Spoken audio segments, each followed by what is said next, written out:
Welcome aboard again. You're not just surfing the web, you are riding the pipeline, the sales pipeline, with that sales surfer himself, Matt Hines from Hines Marketing. Hey, Matt. Sales surfer. That's you're the silver surfer of sales. There you go. Silver surfer of sales. How many more S's can we get into that? I am neither a surfer nor silver, but we are going to be talking about Sales Pipeline Radio. Thanks for joining us again. Having a lot of fun with this show. It is March, people. It's crazy. I feel like I was just watching the Rose Bowl parade, and it is March. If you are in sales, you are either 2 months down with 10 to go, or we're entering the stretch run of your Q1 and first quarter of the year. So either you're excited or terrified, or probably a little bit of both of those. Yeah, here we are. Can't believe how quickly this year's going by, but hopefully you're out there executing, selling, making your buyers happy. We're having a lot of fun here on the show. I have a very special guest that's going to be joining us here in a second, Meagen Eisenberg, who is the CMO of MongoDB. Very honored to have Meagen here today. She's just done so many things in the B2B marketing world. I think we've been mostly featuring as guests, experts and speakers and authors on the sales side. So finally, we're going to spend a little time next couple episodes on the marketing side of the business, talk particularly to marketers that are embracing revenue responsibility, that are, taking advantage of the opportunity to convert marketing from a cost center into a profit center. It's so important in B2B marketing these days to make sure that what you're doing is driving to business results. And I can't think of a better person to feature than Meagen from MongoDB. Meagen, how you doing? I'm doing great. Thanks for having me on. Thanks again for joining us. If you don't know Meagen Eisenberg and you're in the B2B space, you must be living under a rock. She's on most of the events and conferences. She's being featured and on stage, and for very good reason. She spent years working at DocuSign, really helping that business grow, driving their demand gen. She is literally advising like half the startups in Silicon Valley, it looks like, from your LinkedIn profile. Yeah, thanks very much for joining us. And I think one of the reasons why you've been deemed by many as such a visionary in marketing is given, not only the results you've generated for DocuSign and others, but the work you've done on the marketing technology side. And I guess I'd love to start there, given how important it's been to your success and how increasingly important it is to the success of B2B marketers. How and when and why did you start putting a focus on marketing technology in your career? Happened about 7 years ago or 8 years ago. I had joined a company that had a small sales team. We didn't have we had Salesforce, but not a huge staff on it. And I had just learned about Eloqua. We bought and implemented Eloqua, and I really just started to understand the automation of email and nurturing and scoring. And from there, as I learned the benefits that platform gave, as I went to each company after, I kept bringing Eloqua back in, and the ecosystem was growing, and there's all these connectors for your webinars, and I just started to learn more and more about the different technologies and seeing the benefit on driving more qualified leads into the pipeline and helping accelerate our deals. I became a heavy adopter of them. When you started doing that, did you face any pushback internally, either from a management team or a CFO that's used to spending money on media, or from a sales organization or even an IT organization that wasn't used to marketing so much, I guess, sort of focus on technology? Well, it's interesting. I was at TRIRIGA, which was eventually acquired by IBM, and I had to put such a good case together on why we needed to buy the technology. And I think because I had started in product marketing and I understood how to put a value prop together and sell software to other people, I had to do that same thing internally, and actually received an award from our CEO, George on at the time, and he recognized that I am not one that buys technology, and certainly not marketing technology, but the results we're seeing out of this. And so was rewarded for doing it and implementing it successfully. And so, yeah, initially I had to put my own product marketing deck together to buy it and show the return we would have, how long it would take to make back the investment. Yeah, I think it's amazing. I mean, there's still a lot of marketing organizations that are still there, right? Where, the organization either is used to a more traditional media marketing group, or just not used to marketing, making and driving those IT decisions. In that same process, can you talk a little bit about sort of your ability to transform sort of marketing from, hey, how much should we be spending on marketing just because that's what our companies do, to really seeing marketing as a profit center, independent of technology, but just, revisiting the way marketing is viewed and really the way that you perform and execute on that function? I think the most important switch that happened is two things. One, understanding that it was a partnership with marketing and sales and understanding their targets and goals. But two, making sure that we were not just looking at volume of leads, that it didn't matter the quantity, it was really the quality and understanding how to measure quality. And I was introduced to Serious Decisions and really fell in love with the waterfall and the different definitions. And then how do I go mark those through machines? It's very objective. It's not subjective. The Salesforce is calling this an MQL because it meets this specific criteria.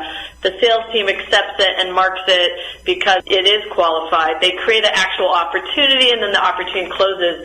So really focused on what was influencing opportunity creation and closed won versus just volume.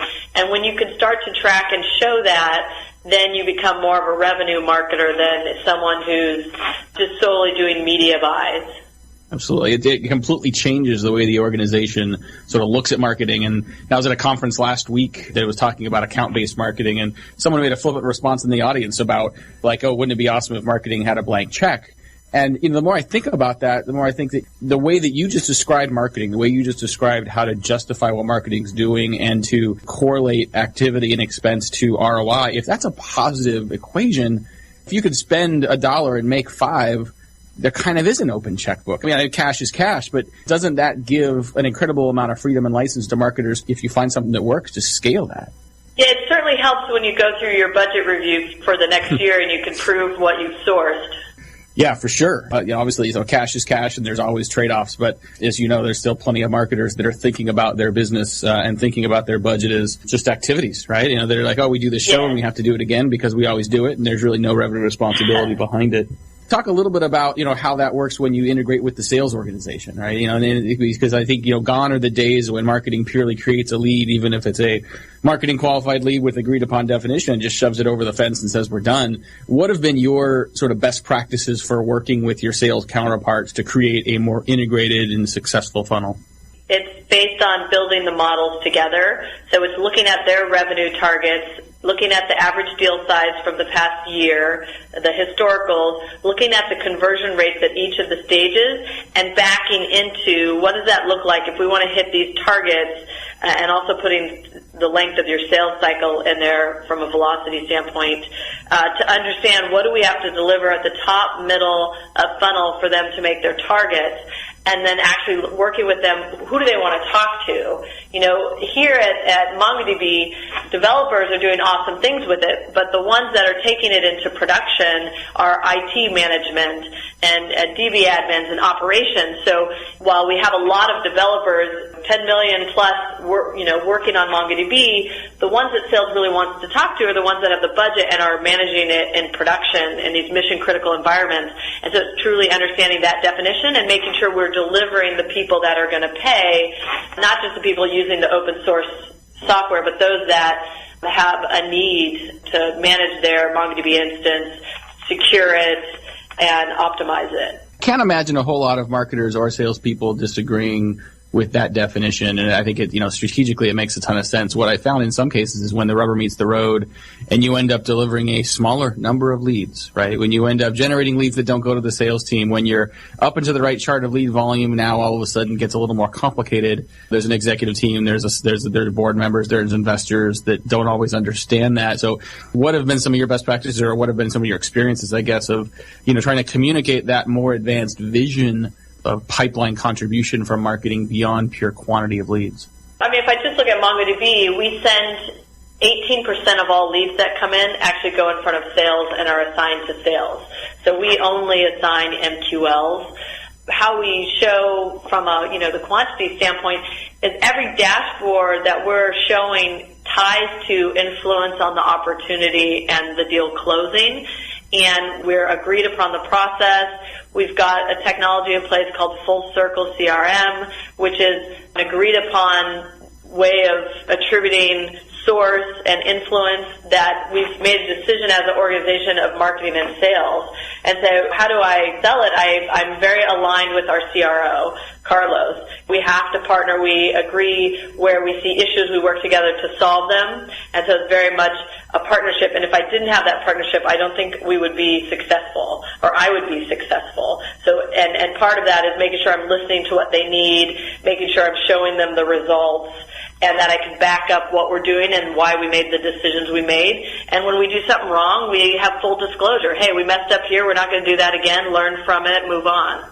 When we come back from the break, I want to talk a little more about sort of your current MarTech stack, what you're doing across, to mention Full Circle, what you're doing with other tools, what you're prioritizing. Real quickly before we get there, one group we haven't talked a lot about is the IT team. I think the last time I saw you on stage at the Serious Decisions Conference, you were at DocuSign, and you were up there, I think, either with your CTO or someone from the ops side. How important is it to make sure that you're tied in and coordinated from the operations and IT side as well to make sure all this stuff hums well? Our involvement with IT is mostly that we're following the security guidelines, that we're doing the right audits, that they pass a certain security threshold. Certainly, if it involves people logging in, making sure we have authentication and the sign-on process goes through our standard process. So it's, partnering with them to bring that side of it. But we manage the stack. We have almost 20 technologies. We manage that within marketing systems and ops, but we make sure that we respectfully work with our IT team when it involves user management or change management, when it involves security or any integrations into major systems like Salesforce or Eloqua. Awesome. We are so blessed to have Meagen Eisenberg on the show with us today, CMO of MongoDB. She's literally a world traveler. She is incredibly busy and incredibly on demand, so happy to have a couple minutes with her. If you want to check out more of her stuff, she's on Twitter at @MEisenberg. Literally, you do a search on SlideShare and YouTube, and you're going to find a lot of stuff that she's talked about, a lot of her presentations and content. Good stuff. We'll be right back. This is Sales Pipeline Radio. The way we do business is advancing faster than ever before. Yet amongst the disruptions, there's one pillar that stays standing through it all: the power of a relationship. Relationships are at the core of everything. So how are today's organizations developing, nurturing, and leveraging them to drive success? Join Matt Hines and Sigster's VP of Marketing, Justin Keller, for the on-demand webinar, The State of Relationship Marketing, and learn how your team can bridge the gaps between relationships and revenue. Listen now at HeinsMarketing.com. That's HEINZ marketing.com. All right, let's pick it back up with Matt and the second part of his interview. I'm not the Silver Surfer, anyone? I was going to put some surf joke in there, and I thought, no, this is too serious a conversation, so I can't do that. Yeah, we're way too serious. We get serious when we need to. Hey, Sales Pipeline Radio, thanks for joining us today. Excited to have Meagen Eisenberg here, CMO of MongoDB. If you want to hear this discussion again, if you want more of your team, if you want your executives to hear from Meagen directly, you'll be able to check out a replay of this show on salespipelineradio.com. But you can catch Meagen, you can catch some of our past guests, all the episodes of Sales Pipeline Radio available for streaming, salespipelineradio.com. Coming up in a couple of weeks, our next episode, I am so excited. We've got Trish Bertuzzi coming. But we're talking today with Meagen Eisenberg from MongoDB, who's been a marketing leader in B2B for many, many years, has been doing particularly innovative work on the marketing technology side. And Meagen, maybe have you talk a little bit about what your current MarTech stack looks like. You mentioned having gotten started centered around Eloqua. You mentioned Full Circle Insights from an attribution standpoint. I don't need you to walk through the whole inventory, but maybe highlight some of the key focus areas and maybe key tools or technology that have really been sort of driving your progress and execution currently. I would say our core is really Eloqua, and we've got Demandbase, which is doing the personalization, and Append on the back end. From a social side, we use Sprinkler and we use Insightpool. And so Insightpool's really been helping us nurture through social channels. Got from a customer advocacy side and really customer focus, we've got Influitive for our advocate hub, and we have Gainsight. And then we've got from a reporting standpoint on what's working, what's not, we've got Hive9. And then we do a lot of work with tracking and web, so Visible, Google Analytics, Optimizely. We've been working with Captora on our SEO. work and SEM, a lot of organic work being done there. Inside View helps us with some append work as well. On the social side, we've got Gaggle Amp. And, of course, we're big fans of video with Vidyard. I'm actually really impressed. They just gave us a stat.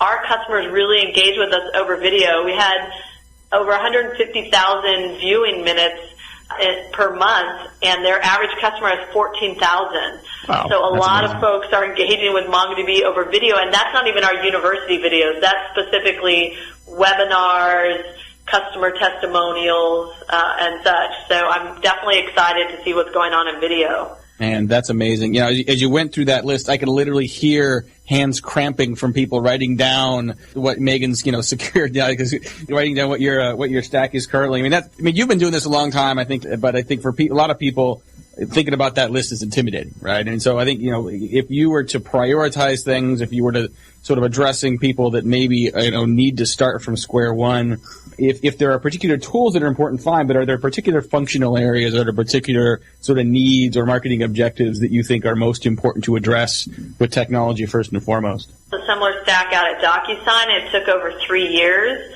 We were able to do it in about 11 months here just because of experience and understanding the value and what we wanted. But you're right. You got to start, I think fundamentally you have to start with a marketing automation platform. So you're picking an Eloqua or Marketo or Pardot, whatever your platform is, HubSpot, and then building on what you need. And so as we saw, we needed a video platform. We needed a way to engage with our customers. We had, I was surprised. Our developer community is extremely social. And so making sure we had the right tools to, highlight, focus, engage with the social side.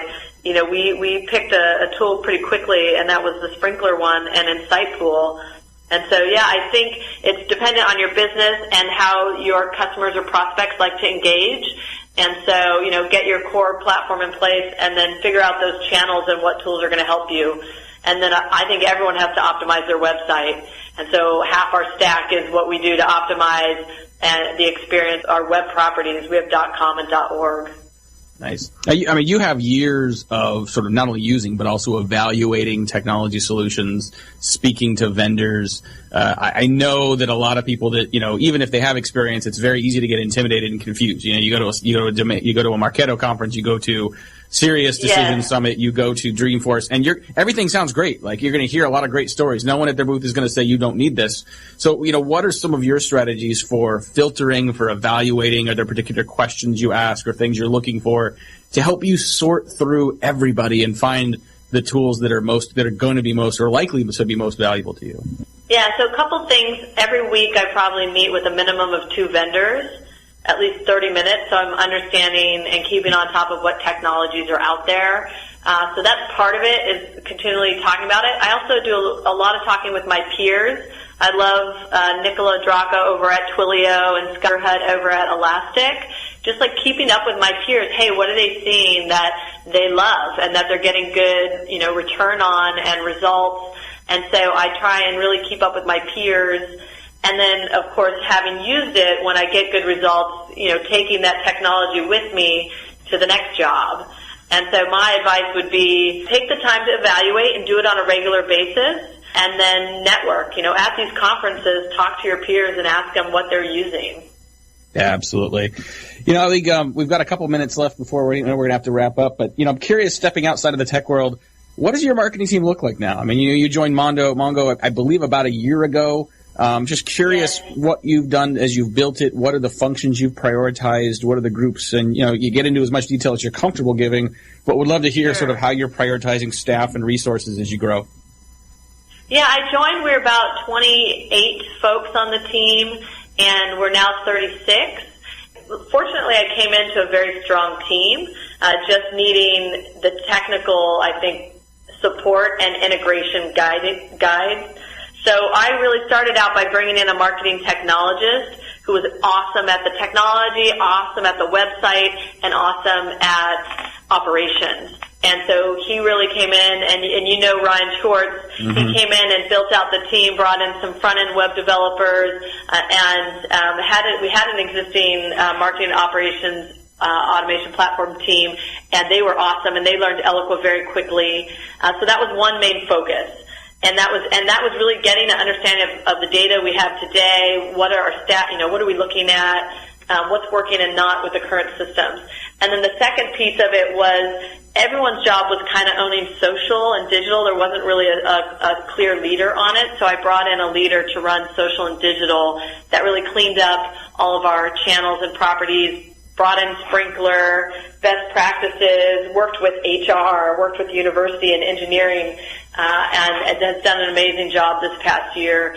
And then also beefed up our creative team, gave them more resources. Because I think as a marketer, the things that you need to be the best is you need to be able to have the systems and ops. You need the content, so your product marketing team, which I was fortunate enough to have, and then you need to be able to get it to market. Absolutely. Well, it sounds like you've done a nice job of building a well-rounded team, and as you mentioned, Ryan Schwartz was key on your team at DocuSign, so it was not surprised to see him move over. But Meagen Gill, Sam, and others on your team certainly have a good reputation, so it's nice to be able to jump into that too. Yeah. So where does this all go, right? I mean, I think, moving forward, what are some of the things that you see as trends that will continue to sort of hone how B2B marketers focus on any front? It can be technology, it can be on channels, it can be sort of on the sales integration side. Where do you think B2B marketers are going to increasingly need to lean in next to continue to be successful? I mean, for me, it's still content. When we looked at what was the number one thing influencing deals, it was our online collateral. So making sure we have a good content calendar, we're building out relevant technical information for our different audiences. So certainly that's important. I think social channels and mobile, still very important. Things that we can do to get through the noise, and however we can boost customers and what they're talking about and get them out there for that social proof and the peer-to-peer networking. Just like I find technology via my peers, I know people that are deciding to use MongoDB do the same thing. Awesome. I want to thank Meagen Eisenberg very much, CMO MongoDB, for joining us. Meagen, I know you're super busy, and I really, really appreciate you taking some time, some great insights and best practices here. Thanks, everyone, for joining us today. Sales Pipeline Radio. Join us again in a couple weeks on March 17th. We'll be back live at our new time, 11:30 Pacific, 2:30 Eastern. We've got Trish Bertuzzi, who is a longtime inside sales expert, recent author of the Sales Development Playbook.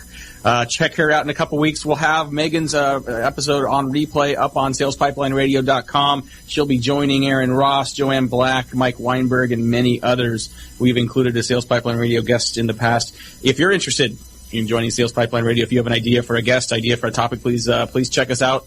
Let us know. salespipelineradio.com. Thanks very much. This has been apparently the Silver Surfer of Sales. See you next time. Yes, indeed. You've been surfing along with the Silver Surfer of Sales himself, Matt Hines from Hines Marketing, as we ride the waves of sales technology and sales ideas.